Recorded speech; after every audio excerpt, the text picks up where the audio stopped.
faktorial adalah fungsi permutasi dari bilangan bulat positif yang menggunakan notasi n faktorial yang mengendalikan bilangan dengan bilangan berikutnya hingga akhir dikalikan angka 1. Rumusnya di sini adalah n faktorial sama dengan n dikali n kurang 1 tutup kurung dikali n kurang 2 tutup kurung dikali n kurang 3 tutup kurung hingga seterusnya. Di sini ada juga contoh dari example 1 yaitu dari faktorial di mana 5 faktorial maka 5 dikali 4 dikali 3 dikali 2 dikali 1 hingga seterusnya. Baru dikalikan 5 kali 4 dikali 3 dikali 2 dikali 1 hingga hasilnya adalah 120. Nah, kalau 6 berarti 6 kali 5 kali 4 kali 3 kali 2 kali 1 dapatlah hasilnya 720. Jadi ini tuh cuman tinggal dikaliin aja. Terus caranya tuh kayak gini, 5 kali 4 sama dengan 20, 20 kali 3 60, 60 kali 2 120, 120 kali 1 ya 120.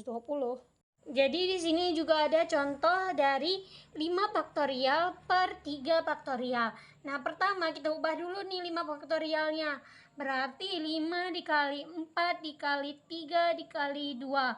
Kita bagi menjadi 3 faktorial. 3 faktorial berarti 3 dikali 2. Nah, 5 kali 4 kali 3 kali 2 hasilnya itu kan sama dengan 120.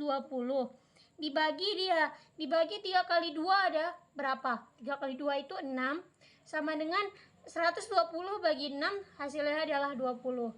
Jadi oke, selesai. Dah. Saya akan mengambil contoh dari 3 faktorial ditambah 4 faktorial sama dengan 3 dikali 2 dikali 1.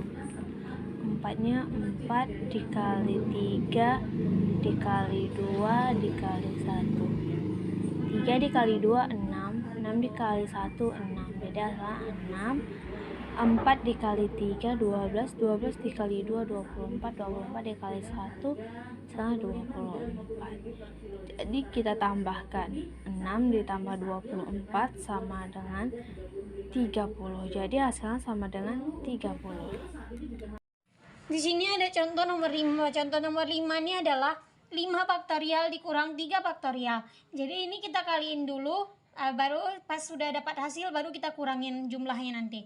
Berarti sini 5 kali 4 kali 3 kali 2 hasilnya adalah 120.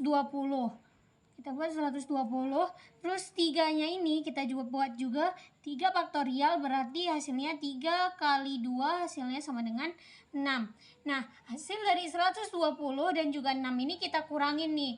120 dikurang 6 hasilnya sama dengan 114 atau 114. Jadi ini hasilnya. Terus di sini tuh kan contohnya adalah contoh nomor 6. Di sini tuh ada buka kurung 7 kurang 5 tutup kurung baru tanda faktorialnya. Nah, di sini jangan terkecoh nih sama tutup kurungnya. Jadi kalau kayak gini, 7 kurang 5 hasilnya itu adalah 2. Nah, 2 berarti yang kita cari adalah 2 faktorial. Nah, 2 faktorial sama dengan 2 kali 1 sama dengan hasilnya 2. Nah, jadi kalau kayak gini soalnya, itu dia dikurangin dulu dalamnya, terus hasilnya itu adalah jumlah faktorial yang akan kita kalikan, barulah kita dapat hasil yang kita cari.